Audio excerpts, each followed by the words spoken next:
Godt. Jeg skal lige høre, hvor mange af jer lever af at skrive software? Hånd op. Ikke så mange. Okay, det var lidt ærgerligt.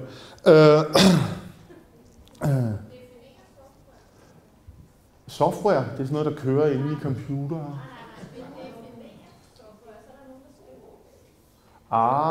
Det var det, du sagde. Godt, nu forstår jeg. Ja, så kan det være, at det enten er helt på rette plads, det her, eller også er fuldstændig malplaceret. Jeg hedder Claus Dahl. Det var mig. Jeg er ham, der hedder Claus på Twitter. Jeg var der dejligt tidligt, og så har jeg en weblog, som man skal være velkommen til at besøge. Og så bor jeg i øvrigt nede for den anden ende af gaden her. Og så er jeg vært for noget, der hedder Demodag. Og Demodag, det kan man blandt andet finde ude på vores... ja, det ser så dejligt grimt ud.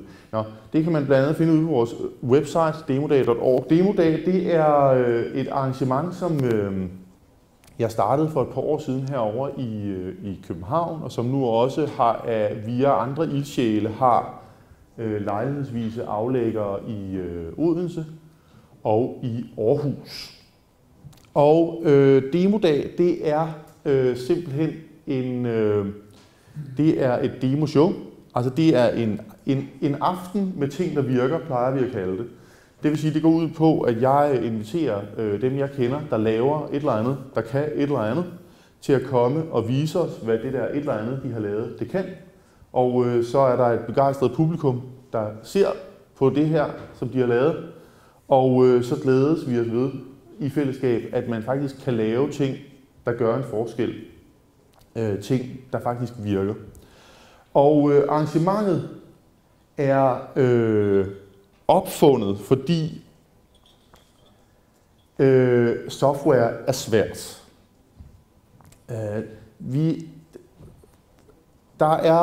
Hvis man ellers beskæftiger sig med at lave software, så er det lidt afhængig af, hvor man laver det henne. Jeg skal lige have et opklarende spørgsmål mere. Hvor mange af jer kender til agile udvikling? Nogen? Ja, godt. Og hvor mange af jer praktiserer agile udvikling? Synes I selv? Et par stykker? Ja, godt. Okay. Nej, software, det er jo svært, vil mange sige. Og når software det er svært, så betyder det, at man er lang tid om at lave det, og der sker ikke så meget. Og det er lidt synd. Så derfor så har vi lavet Demodag for at gøre lidt op med det, og det vil jeg gerne forklare lidt om, fordi jeg synes ikke, at software det skal være svært. Jeg synes, det er en misforståelse. Hvis man først ligesom får overbevist sig selv om, at software det er noget meget, meget svært noget, så har man efter min mening allerede tabt i kampen om at lave rigtig, rigtig god software.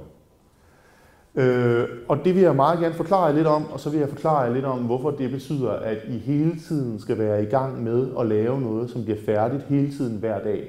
Og hele tiden være i færd med at prøve at bruge software, i stedet for at være i færd med at prøve på at lave det. Jeg synes ikke, software det skal være svært. Jeg synes ikke, software er svært. Og det vigtige her, det er, at lige så snart man har overbevist sig selv om, at software det er svært, så kommer der en hel masse andre ting, man går i gang med. Så tænder besværmotoren. Så tænder hvad nu hvis motoren. Ikke? Og når hvad nu hvis motoren går i gang, jamen så er det slut. Altså så er løbet kørt. Når hvad nu hvis motoren går i gang, så starter, vi må have en plan, motoren. Så kan man pludselig ikke lave noget som helst, uden man har en plan. Så skal man formulere sin plan, så skal man tage stilling til, hvem der skal evaluere, ikke bare software, men også planen. Hvordan ved man, at man har den rigtige plan? Man skal tage stilling til, hvad for nogle stakeholdere man har. Man skal have nogle succeskriterier, man skal pludselig snakke med nogle testere. Testere, det er det, som almindelige mennesker, der ikke beskæftiger sig med at mene, at software er svært, kalder brugere. Bortset fra det tit er sådan nogle snydebrugere, der er ligeglade med softwaren, men kun bruger den, fordi de får penge for at bruge den. Og så skal man pludselig have fat i sådan nogle snydebrugere, i stedet for nogle rigtige brugere, og så skal man til at bekymre sig om dem, og så skal man pludselig til at skrive business cases. Det er det, der har slået alt offentlig IT ihjel, det er, at man i dag man kan ikke få penge til at lave et system uden at skrive, uden at gå ind i hele det her show med, at software det er svært, hvilket betyder, at det er fuldstændig umuligt at finde på noget nyt. Og når man ikke kan finde på noget nyt, så kan man ikke gøre verden bedre, og derfor bliver det ved med at være det samme lort år efter år efter år. Og man ender med, selvom man praktiserer det, som mange af os prøver på at dyrke, nemlig agile udvikling, som handler om at komme ud af software er svært, og komme lidt mere på feltfod og i gang med at arbejde hver dag med at opfinde noget nyt, der gør en nyttig forskel, så ender man med det, som jeg kalder vandfalds-agile. Er I sådan cirka med på, hvad agile er, eller skal jeg lige sige, hvad det går ud på? Agile udvikling, det er noget, der er blevet populært siden 90'erne, fordi folk som mig, softwareudviklere, ikke gider mere bøvl med udviklingsprocesser og succeskriterier og lange tidsplaner med Gantt-charts. Og vi vil meget hellere, vi mener, at det er et falsk overblik, man får af de processer, hvor man bare hele tiden lyver om, hvad tidsplanen er, fordi der skal jo være en tidsplan. Og så den der løgnehistorie, den bliver så sendt op til ledelsen, fordi de kan godt lide at høre historier. Never mind, om de passer. Når vi laver agile, så gør vi det i stedet for, at vi hver dag laver det bedste, vi kan. Og vi arbejder hver dag så meget, vi kan, på det bedste, vi kan. Og så styrer vi løbende hen ad vejen og sørger for, at det hele tiden sejler lidt i den rigtige retning. Så det er noget med at sørge for, i stedet for at være i gang med hele tiden at aflæse landkortet og bygge skibet om, så sætter vi skruen i vandet og sejler afsted, og så kigger vi hele tiden, om vi sejler det rigtige sted hen, men vi sejler hver dag. Og det er ligesom det, der er princippet i det. Problemet er bare, at hvis man først har overbevist sig selv om, at software er svært, så havner man hurtigt i det, jeg kalder vandfalds-agile. Det vil sige, at man kan godt nok sige, at man har en dynamisk proces, hvor man hver dag ligesom kan tage det hele op til revision og kan styre lidt om. Men det er bare de samme, det er bare, man siger bare, at det er letvægt. I virkeligheden har man den samme tunge proces, som man havde i gamle dage, og man skal følge målene, og himlen falder ned, hvis man ikke når at skrive så meget kode hver dag, og det gør man ikke. Softwareprojekter bliver jo altid forsinket, det ved vi alt om. Man luller sig ind i den samme illusion, som man gjorde med den gamle tunge planlægning, at det er svært, men til gengæld så kan vi lægge en plan, og den kommer til at virke. Og det gør den ikke. Og desuden så er det sådan, at så længe man er i færd med at eksekvere sådan en plan, så længe man bevidstløs er i færd med at køre det næste skridt i sådan en plan, så får man ikke nogen nye idéer. Altså, så er man bare i færd med at gennemføre sin plan, så sidder man og falder i søvn ved rattet, og så bliver køreturen derefter. Hvis software er svært, for lige at opsummere det, jeg lige sagde, så bliver vi alle sammen, os der laver software, til sådan nogle softwarekonstruktører. Og når man først bliver softwarekonstruktør, så har man tabt, fordi så er kreativiteten røget. Software er, når det er bedst, når det er mest konkurrencedygtigt, når det gør den største forskel, så sidder man og laver, så er software, når man laver det, en kreativ praksis. Det er at lave software. Så er man ikke i færd med at eksekvere en plan. Man er ikke i færd med at krydse 15 punkter af på en liste, så er man i gang med at få idéer og udmønte dem så godt man overhovedet kan i det materiale, som er software. Ikke? Og det er det, jeg mener med en kreativ praksis. Så er man i gang med et kreativt, så tænker man over, hvad det er, der foregår på skærmen foran en. Man har lov til at tænke om. Man har retten til at gøre det bedre. Og det primære er den her praksis. Det er ikke planen og deadlinesene. Det er, at man sidder og arbejder med at gøre det bedre. Det er det, jeg mener med en kreativ praksis. For lige at give et eksempel på, hvor meget sådan en kreativ praksis kan adskille sig fra planlagt software på et team med 500 medlemmer. Jeg skal måske lige sige, at jeg har selv arbejdet på mine egne erfaringer. De går fra enmandsprojekter til 100-150-mandsprojekter. Enmandsprojekter, dem har man selvfølgelig lavet masser af, når man har lavet software, siden man var en dreng. Ikke? Men hvad angår de store projekter, så mit første job, det var ude i SimCorp, hvis der er nogen af jer, der kender det, som laver treasury management systemer. Og det er sådan nogle systemer, som bankerne bruger til at vedligeholde deres værdipapirporteføljer i. Og det man ligesom kunne magte derude med en organisation med 100 udviklere i, omkring 100 dengang jeg var der, det var, at man kunne lave 2 releases om året. Der var simpelthen 2 deadlines hvert år, der skulle nås. Så var der selvfølgelig en masse teams med en masse små deadlines, men der var basically kun 2 gange om året, hvor det rigtig brændte på. Og jeg sad i sådan et lille team, hvor vi lavede, jeg er matematiker, vi lavede selve prisberegningerne, som er sådan noget teknisk, matematisk noget. Og det var jo lidt nedslående at have de der 2 deadlines om året, når vi sad der og var et lille dynamisk team, der sådan set var i stand til at nå mange flere deadlines på et år. Så langt man sad der tilbage med den her software af svært erkendelse, at 8 ud af 10 arbejdsdage, så vidste man godt, når man gik hjem, det gør ikke så meget, hvis du lavede noget dumt i dag, fordi du har tid til at lave det hele fuldstændig over. Og det er fuldstændig dræbende for enhver kreativitet, at det aldrig nogensinde er vigtigt, hvad der foregår. At man altid kan lave det hele om. Så skulle man mene, så kan man sige, firmaet der, jeg synes egentlig, det var meget fremmeligt at have 2 deadlines om året på det her kæmpemæssige system, som trods alt havde 100 udviklere på og også skulle teste sig alt muligt. Men det var også alt for fremmeligt for kunderne. De fleste sprang hver anden eller 3 ud af 4 releases over og implementerede kun sådan hvert år eller hvert andet år, ikke? Fordi det kunne de slet ikke kapere og skulle tage forandringer ind oftere end hvert andet år i deres forretningsproces.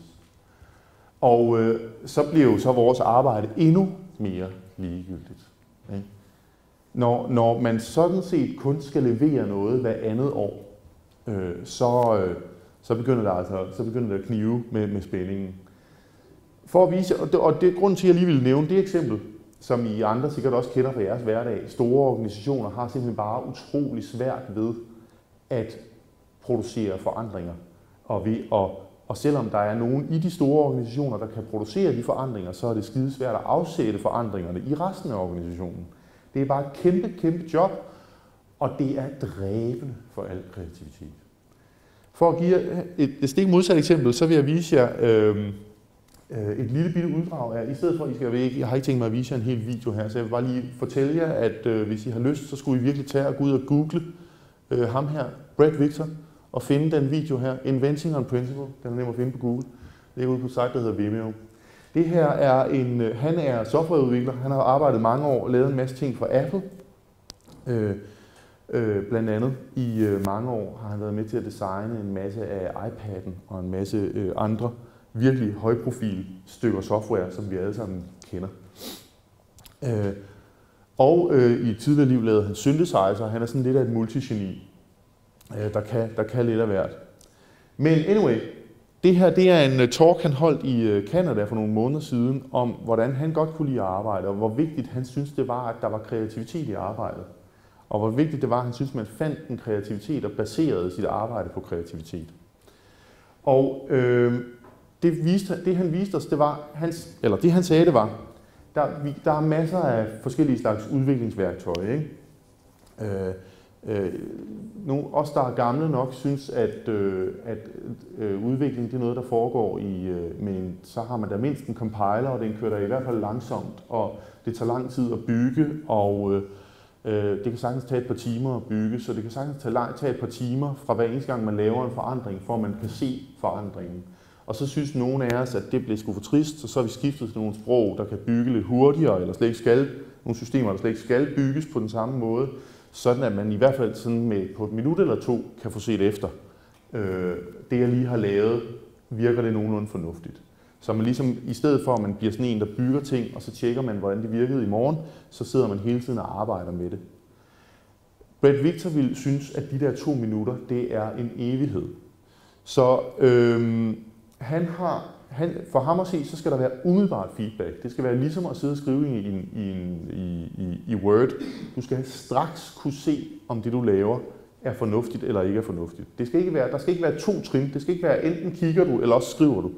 Du skal hele tiden være i stand til at skrive, og så skal det hele tiden fremgå umiddelbart, om det du gør, det er fornuftigt.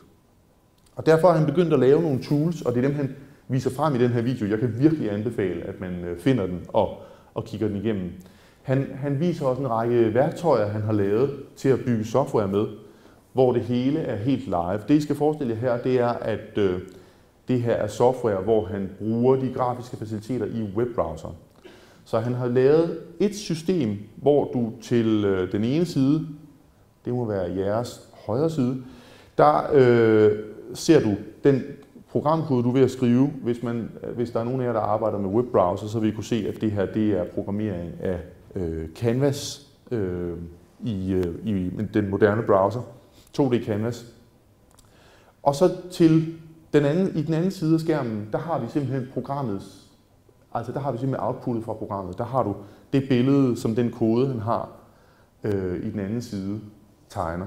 Og det han får ud af det her, det er, at i stedet for, at han sidder og har en besværlig konstruktionsproces herover, og så en spændende proces med at se, om det virker herover, og så tilbage og konstruere videre, og så tilbage og tjekke, om det duede til noget, så er han hele tiden bruger af det, han skriver. Hele tiden bruger af det, han skriver. Det er lige foran ham. Der er ikke noget som helst. Der er simpelthen ikke noget. Der er en millisekund-respons på kodefejl. Man kan se med det samme, sker der noget. Og hans video der er en masse sjove refleksioner over, hvordan man vil lave interfaces anderledes. For eksempel, det er ikke særlig interessant i virkeligheden at kunne redigere i de tal, der er der. Man skal jo have sådan en, når du holder musen på et tal, så skal det være sådan en slider, så du kan variere tallet med en bevægelse i stedet for.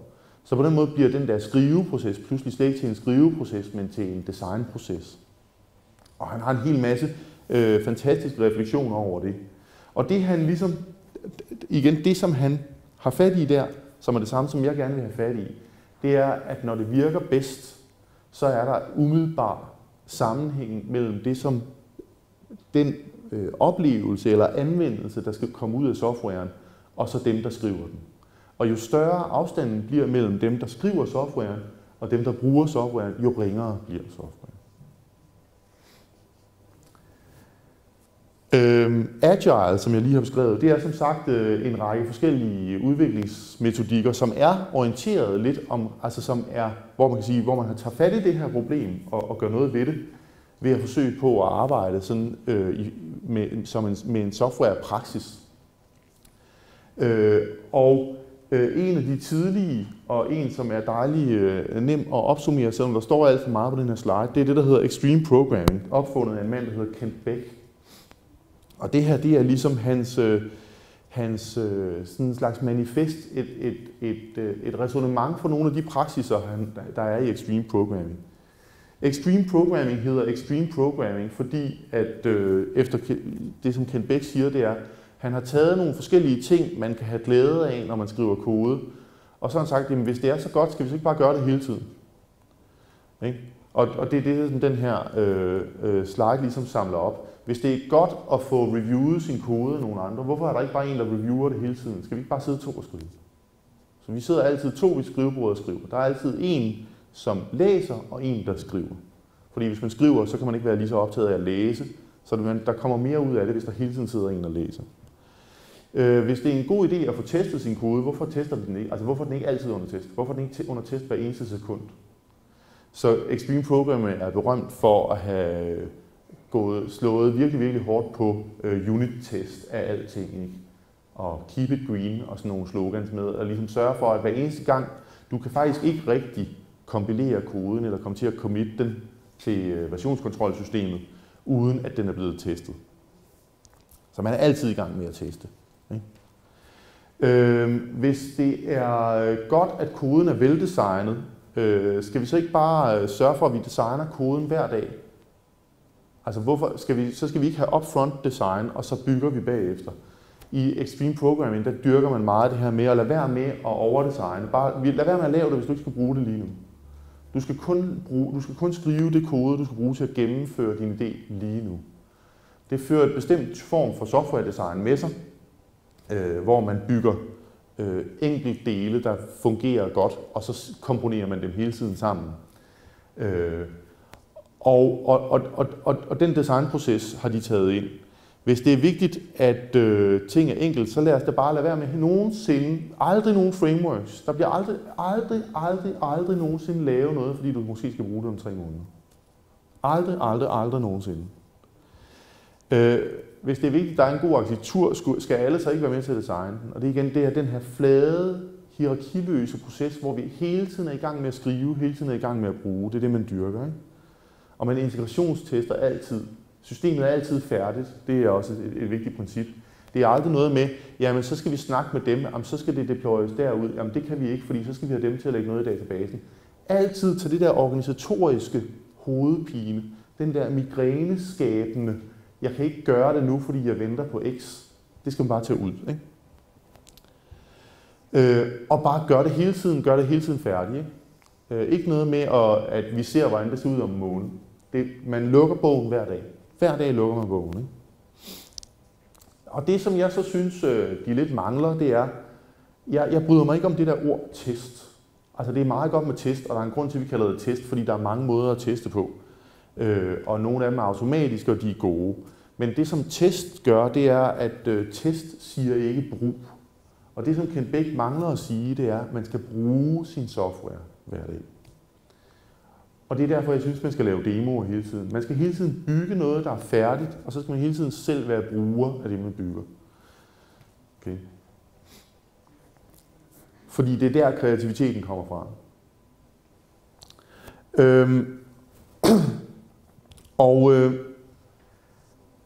For lige at... hvis ikke...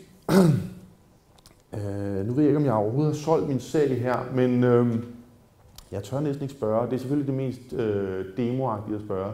Kan I forstå, hvad jeg siger? Giver det mening? Det er godt. Hele tiden bruge, fordi hvis du selv er bruger, så er du mere interesseret i det godt. Hvis du er konstruktør, så er du mere interesseret i alt muligt andet. Sidder sømmen ordentligt. Det er også meget fint, men altså, det vigtige er om tingene virker, om de har en god oplevelse. Og lad mig lige prøve at give jer nogle... En ting er at få den der kreativitet ind i arbejdet. Lad mig lige prøve at give jer nogle sådan lidt mere sådan lidt mere omverdensagtige grunde til, at man skal det. Sådan lidt væk fra det kode, man sidder og skriver. Det første, det er, software er ikke matematik.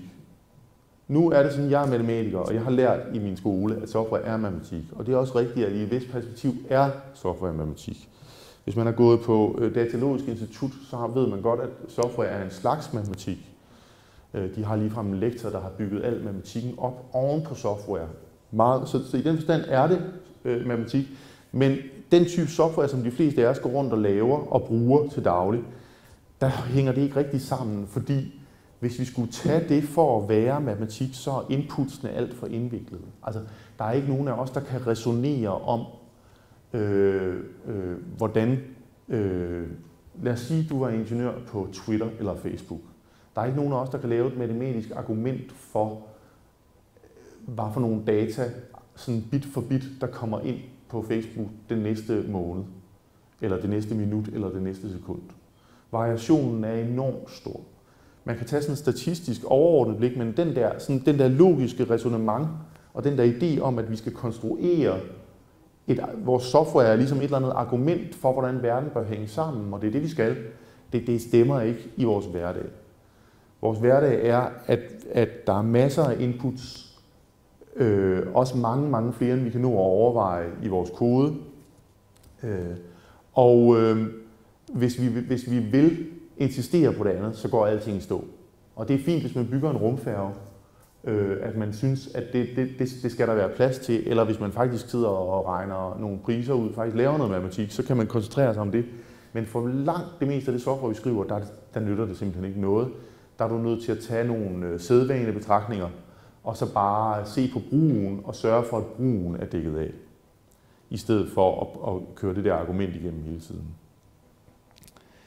Det næste meget vigtige, det er, at vi sidder jo altid og skriver et stykke software, men den teknologiske verden, som det stykke software lever i, bliver mere og mere kompliceret. Det er meget medmindre man laver noget, altså hvis man laver den type software, som ikke kan snakke med noget som helst andet, og som ikke indgår i den verden af iPads og iPhones og cloud og web og desktops og alt muligt andet, man kan forestille sig, hvor alt det her det bliver blandet sammen i et sammensurium, så bliver man mere og mere irrelevant. Mere og mere af vores verden består af software, der lever i det her økosystem, som bliver mere og mere indviklet. Og det vil sige, at i stedet for, at man kan koncentrere sig om sit eget system og sørge for, at det reagerer rigtigt, i stedet for, at man har den der lukkede opgave og sørge for at beskytte sin egen forhave, så det er helt irrelevant. Det, der er relevant, det er, hvor godt man passer ind i det her økosystem. Så det vil sige, det er lidt lige meget med den forhave, hvis man ikke, det er lidt lige meget, hvordan dit eget system ser ud, hvis du ikke indgår fornuftigt i økosystemet.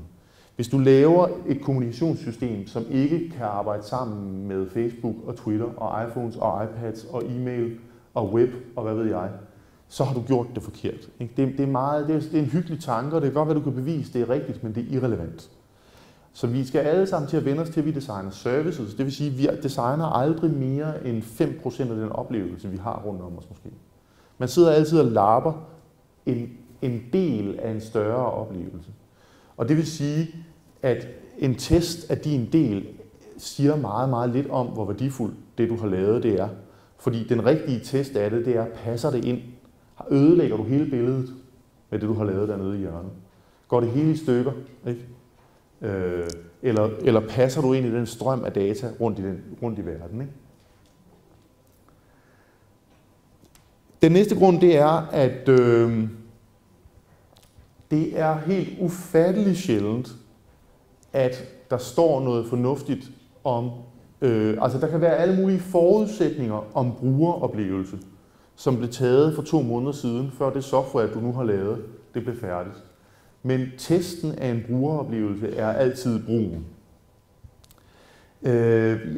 Nogle gange så arbejder man i team med folk, der skal lave software, hvor der er brugeroplevelser, som ikke kan forstå, at når så de har lavet det, så er det ikke færdigt. Så kommer designeren tilbage og siger, nå ja, men vi skal nok, ved du hvad, så skal vi nok gøre sådan her i stedet for. Så synes de, at designeren har brudt kontrakten. Det er noget vås. Fordi designeren er heller ikke magiker. Når han ikke havde det software til at gennemteste den oplevelse med, så kan han jo heller ikke forudsige, om det fungerer. Og det vil sige, det er derfor, man hele tiden skal frem til brug. Det handler om hele tiden at komme frem til brug, så hurtigt man overhovedet kan. Fordi det er i brug, man får testet sin software. Man skal hele tiden bygge færdigt, hele tiden komme frem til brug, og hele tiden være bruger, fordi det er sådan, man bliver god til at finde ud af, om den oplevelse, man leverer, den stemmer. Og hvis du tror, hvis du beskæftiger dig med at lave software og tænker, jo, nu laver jeg ikke brugerinterface, så tager du fejl. Alt software er et brugerinterface for nogen. Det er fuldstændig lige meget, hvad du laver. Det er fuldstændig lige meget, om du laver en renteregner, som skal indgå i et finanssystem, eller om du laver en driver til en ny USB-disk, eller hvad fanden det er, du laver. Det du laver er noget, som nogle andre skal betjene som en interface. Det har en brugeroplevelse. Det næste det er, hvis man nu altid er i færd med en meget hyppig indvending mod den her måde at arbejde på, det er, det har man sgu da ikke tid til. Altså. Fordi det har vi jo ikke tid til. Altså det går jo ikke. Jeg kan jo ikke tage 3 dage fra til at lave, til lige at teste, hvordan vores system her passer sammen med Facebook eller Twitter eller World of Warcraft, eller hvad fanden det nu er, der er relevant i den sammenhæng, man indgår i. Og svaret på det er selvfølgelig, det er kun fordi, man ikke gør det tit nok. Jo oftere, jo mere og mere man vender sig til, at man skal altid kunne bygge færdigt. Man skal bygge færdigt. Hvis du gør det hele tiden, bygger færdigt, hele tiden bygger noget nyt, hele tiden tager det, du har lavet i går, og ser, om det kan bruges til at bygge en ny oplevelse, så vender du dig jo til at kunne bygge de oplevelser meget, meget, meget, meget hurtigt. Og jo flere oplevelser du bygger om måneden, jo bedre er du til dit arbejde.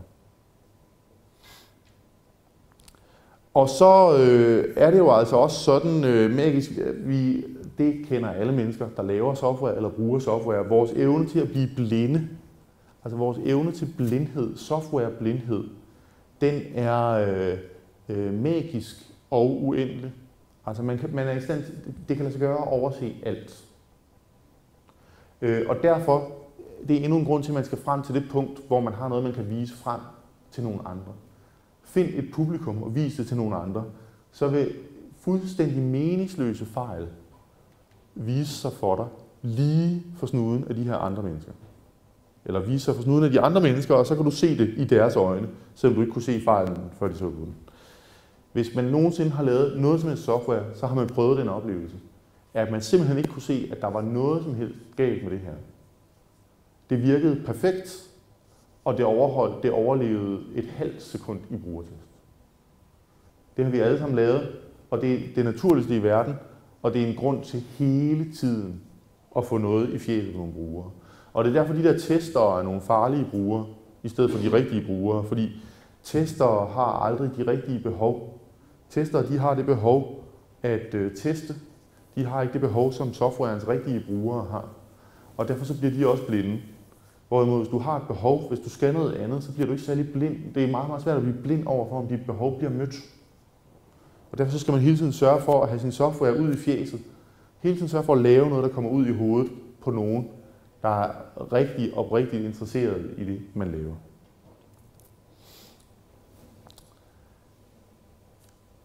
Så langt så godt om det her, om nogle gode grunde til at lave en demo. Nu tager jeg lige en tår vand.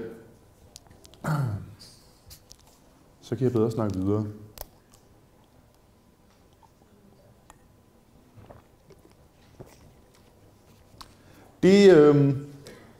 Det siger sig selv, by the way, den hemmelige, skjulte grund til, at jeg gerne vil have det her budskab ud, det er, at jeg har brug for, at alle, der laver software, tænker sådan her.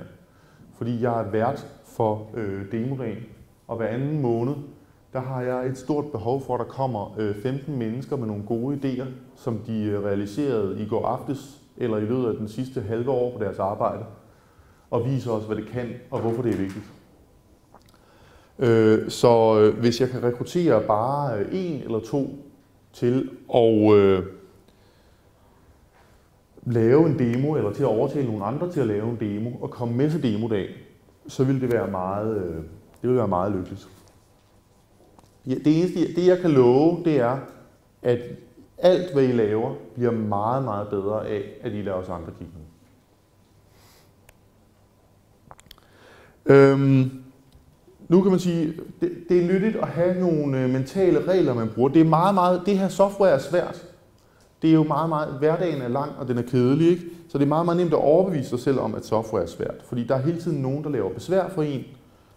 Og derfor så er det en daglig kamp at overbevise sig selv om, at software ikke er svært alligevel. Og til at hjælpe jer med at lade være med at mene, at ting er så svært, når det kommer til stykket, så vil jeg gerne foreslå følgende sæt af demoregler. Nogle gode måder at komme forbi den indre, både ens egen og andres indvendinger mod at demo. Jeg vil jo godt lige, inden jeg kommer om de her demoregler, sige, og det har jeg fået lidt med i det her slide deck.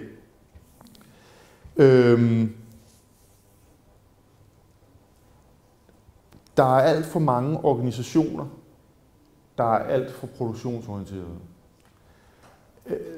Det er skidt for produktiviteten at være meget, meget produktionsorienteret. Fordi man ender med at have den her software er svært mindset, fordi det hele tiden er svært. Der kommer jo hele tiden problemer. Så man ender med bare at være den her pølsemaskine, og det bliver man bare dummere af, det bliver man ikke klogere af. Men det siger sig selv, at det kan også være meget, meget svært i en organisation at erobre retten til at eksperimentere. Og den bedste måde at erobre retten til at eksperimentere på, det er selvfølgelig ved at sørge for, at det er så meget værd som muligt i forhold til, hvad det koster. Godt. Hvordan gør man det? Det gør man på 2 måder. Det gør man dels ved at sørge for, at det er meget værd, og dels ved at sørge for, at det ikke koster særlig meget. Det her med at sørge for, at det er meget værd, den er svær, fordi det afhænger meget af det felt, man er indenfor. Og det kan jeg ikke rigtig hjælpe jer med. Den bedste måde at blive god til at lave noget, der er værdifuldt på, det er ved at være ekspert. Jeg er ikke ekspert i jeres arbejdsplads, så det kan jeg ikke hjælpe jer med. Men jeg kan sige så meget som, at hvis I prøver meget, så bliver I sgu nok bedre til det. Det er en god metaregel. Det her med at sørge for, at det ikke koster så meget derimod, det kan jeg hjælpe med, fordi omkostninger, det er meget mere det samme altid. Og det er som de her demoregler handler om. Den første demoregel, det er ikke svært. Okay. Og det er simpelthen bare noget, man skal sige til sig selv. Når man får hvis man får den idé, at det vil man vil gerne være sådan en, der laver eksperimenter, så skal det første, man skal, det er, at man skal droppe sin ærefrygt over, at man pludselig arbejder på en anden måde, at man gør noget, man ikke har fået besked på. Man skal droppe den ærefrygt over ikke at være instrueret, man skal bare ligesom tage det på sig og sige, at det skal jeg sgu også, og det skal jeg kunne. Det er ikke svært. Det eneste svære, det er at lade være med at holde op. Det er det eneste, der er svært ved det. Så det er den første regel, det er bare at bestemme sig for, at lige meget hvad det er, man gerne vil lave, så bare sige, jamen det er ikke svært. Selvfølgelig kan jeg gøre noget med det her. Se det som en bunden opgave at løse, at lave den demo, og så må man fire på alt det andet. Og det er lidt ligesom hovedregel nummer 1. Det er bare at lade være med at stoppe sig selv. Selvfølgelig kan man det. Hvis jeg...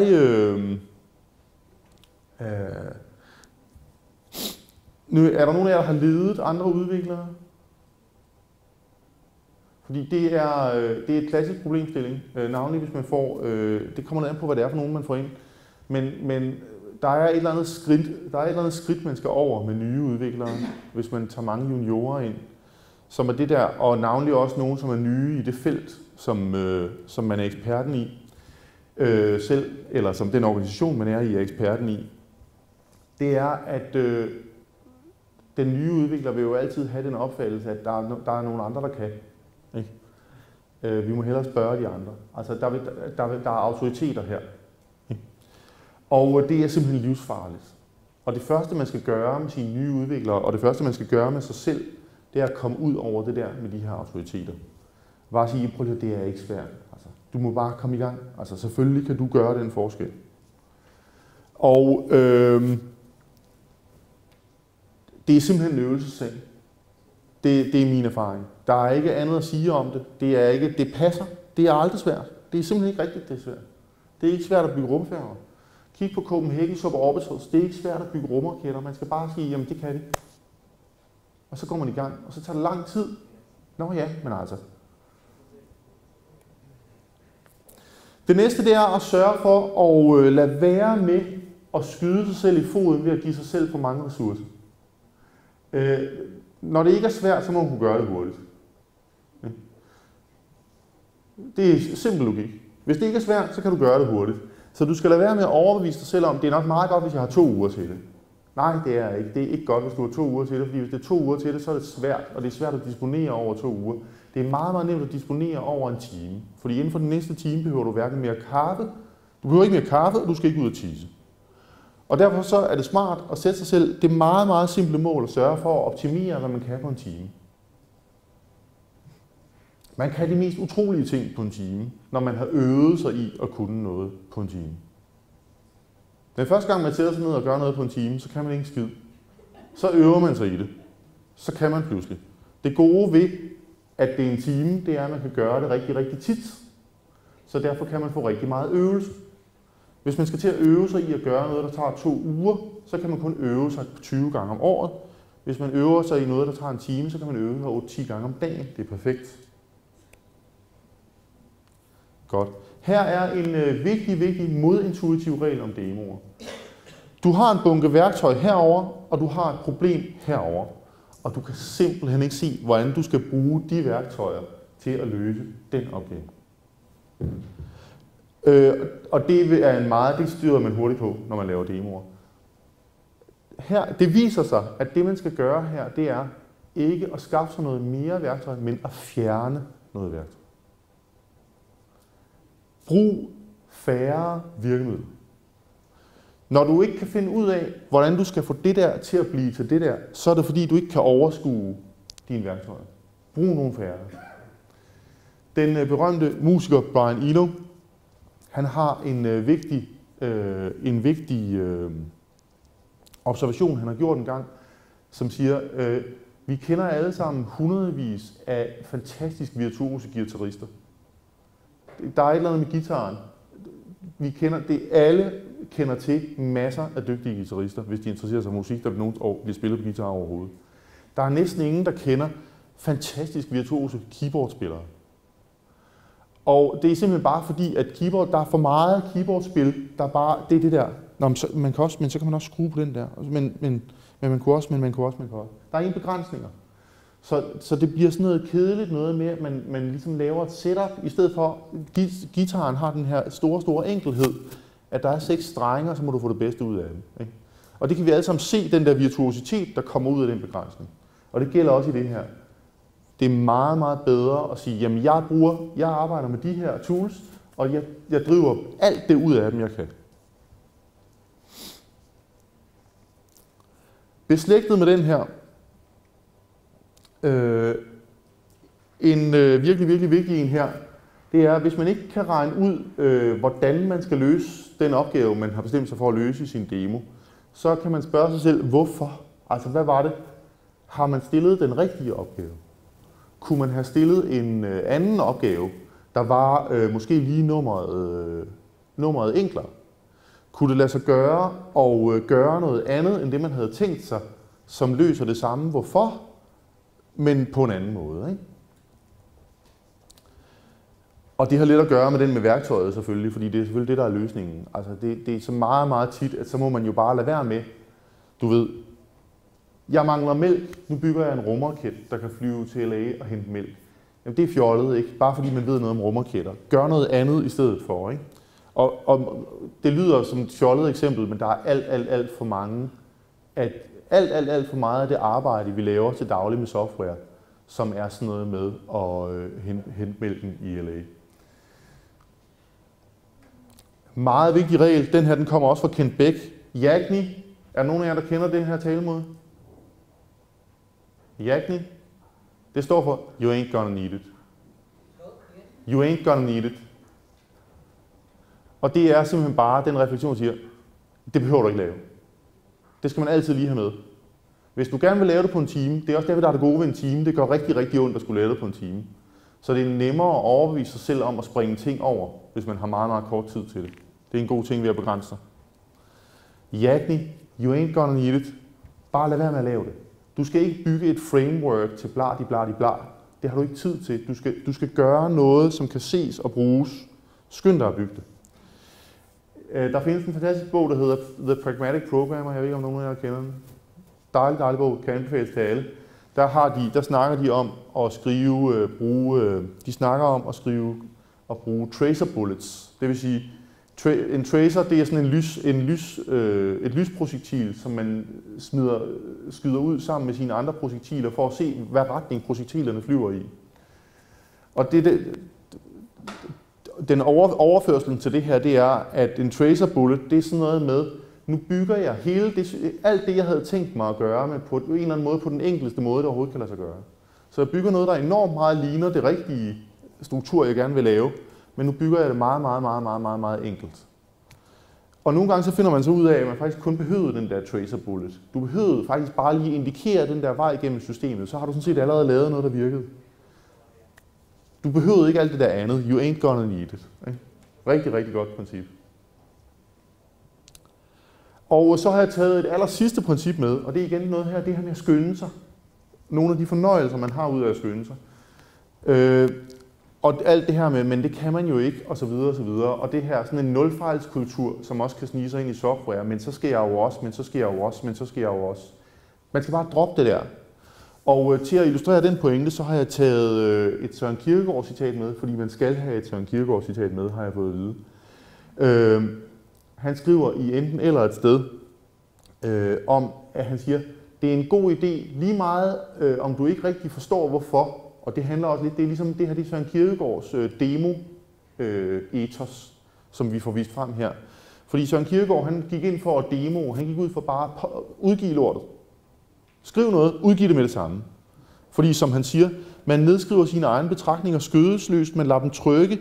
I de forskellige korrekturer vil man der efterhånden få en mængde gode indfald. Simpelthen bare ved det, at man besluttede for at udgive det.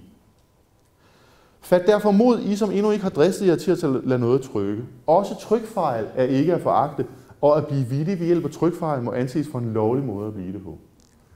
Og det er også lidt noget, der har med de her demoer at gøre. Der sker en masse tilfældige ting, når man sætter sig ned og skynder sig at lave noget. Men der er enormt meget værdi i de her tilfældige ting. Og så som den aller sidste regel, og nu skal jeg nok stoppe lige om et kort øjeblik. Når I nu har lavet alle de her demoer, så vis dem dog frem. Få et publikum. Det er det, der er det aller sjoveste. Den allerbedste grund til at lave software, det er, fordi man gerne vil se, om folk de har glæde af det. Lav noget, og kom og vis det til os. Og næste gang, der er demodag her i København, det er den 24. april, det er et eller andet sted i København, som vi ikke har annonceret endnu, men hold øje med demodag.org, så skal jeg nok fortælle jer det derude. Og så mange var ordene. Tak for det.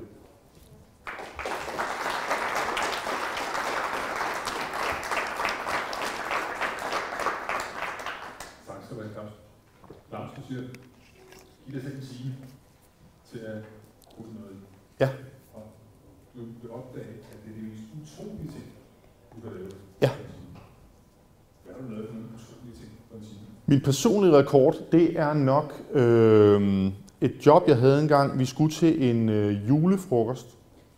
Og ja, lang historie, meget kort. Der var sådan noget med, at det var sparetider, virksomheden havde underskud, så der var sådan nogle kedelige drinksbilletter. Og så i stedet for, at man kunne få én drink, så besluttede vi os for at lave dem til, sådan poletter i et hasardspil. Så vi lavede på en time, under indflydelse af en øl, en fredag eftermiddag, før vi skulle til fest, så lavede vi et sms-baseret hasardspil fra bunden. Sådan at man kunne tekste ind og satse sine drinkbilletter i et lotteri på en snedig måde. Og så fulgte vi så op på det i løbet af aftenen, og så fik man svar på sin sms, man havde vundet flere drinks, end man havde satset. Ja. Ingen. Ja, vi brugte de tools, vi hele tiden bruger. Ikke? Det er ligesom det. Man tager det, man er hurtigere. Man sørger for at have nogle. Med årene får man jo nogle tools, man vender sig til at bruge. Ikke? Men det var jo fuldstændig uden. Vi laver ikke et firma, der lavede sms-systemer i forvejen. Det var bare sådan, hvad helvede gør vi? Jo, men jeg har faktisk sådan et system, hvor hvis du sender en sms her, så får du en e-mail. Jamen, så kan vi svare. Jamen, så godt. Så det lavede vi faktisk på den måde. Ja. Nogen af jer har lavet nogle fantastiske ting på en time? Nej, det er mange år siden. Jeg kom til at tænke på, at det er slutningen af 70'erne, det var Falster og andre, skrev på prototypen, og jeg synes, det er skønt for Falster at høre det indlæg her. Og jeg tænkte på, nu sker det virkelig, og jeg programmerer lidt. Og jeg programmerer lidt i MBL, og i stedet for det der Cobra, eller andet job. Og det gik jo rigtig stærkt. Jeg troede virkelig, der ville ske noget der, i stedet for alt det der, vi er inde i dag. I dag programmerer man jo PowerPoint og Word og alt muligt andet, ikke? Men der kommer ikke rigtig noget ud af det. Det er ikke andet med kolonneark og sigtelser. Hvad skal der til nu for at få det gennembrud her? For jeg synes jo, at den der idé med prototypen, vis kunden med det samme, hvad vil du have? Prøv lige at sige, vi retter det, og så videre. Det er for stærkt det pludselig. Jeg synes, for mig selv som en faglig person i den her branche, der er det nemt nok. Fordi det er let nok, når det er uforpligtende, og når det bare er mig, der skal lave noget, der har en værdi. Ikke? Det er nemt, man stiller selv opgaven. Bundne opgaver, det er noget sværere. For, man kan sige, i den anden situation der er to problemer, når du skal have det til at spille en rolle i din organisation. Så udover at man kan bruge det til, at udviklerne simpelthen bare bliver dygtigere, så har du to udfordringer. Det ene det er modet til at vise det til kunder. Ikke? Altså modet til at vise kunderne noget, der er lavet på en time. Det kræver lidt af lederen. Ikke? Det kan godt lade sig gøre, men det kræver lidt mod. Og det næste problem, det er selvfølgelig betalingskrisen. jamen altså, I sagde jo, det havde taget en time. Hvorfor skal I have en måned mere til det her? Hvor man ligesom, og det der at forklare folk, at jo, det er meget godt, men altså der er jo, hvis vi satte det her i produktion ude hos jer, så ville det jo gå helt af helvede til. Altså vi skal jo lige, så der skal lige gøres sådan og sådan og sådan og sådan og sådan og sådan ved det, og det tager så lang tid. Og den er måske svær, kan man sige. Ikke? Så det der med decideret at gøre det for kunder, den er altid vanskelig. Ikke? Og det har jeg også gjort. Altså det er altid, der er altid et forklaringsproblem der, når folk de kan se det virke på udviklerens laptop og sige, hvad så nu? Jamen nu kommer der en regning på 100.000 kroner eller 1 million. Ikke? Den er altid svær. Så det for mig at se der, det er noget, organisationen skal lære at kunne forklare det der. Et godt trick til det sidste, det er at farve det hele blåt, så det ligner arkitekttegninger. Virker forbløffende godt. Folk forstår det der cue lige med det samme. Og med det tænker du ikke, Claus, så husk at komme til Benevald den 24. april. 24. april, et sted i København. Ja.